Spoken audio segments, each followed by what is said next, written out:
Hi guys, natusan po ako ni Ate Paz yung mamitas o pumitas ng beans. Ayan po o.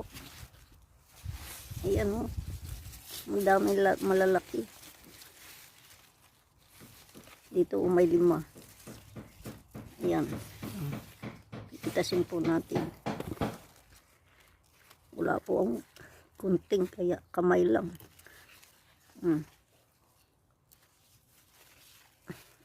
Ingat. Tandaan lang po para hindi mabali ang sanga.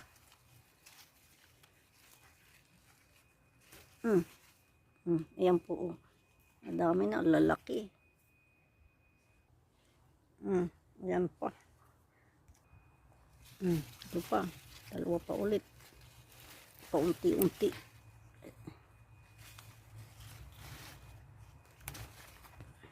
Ayan po.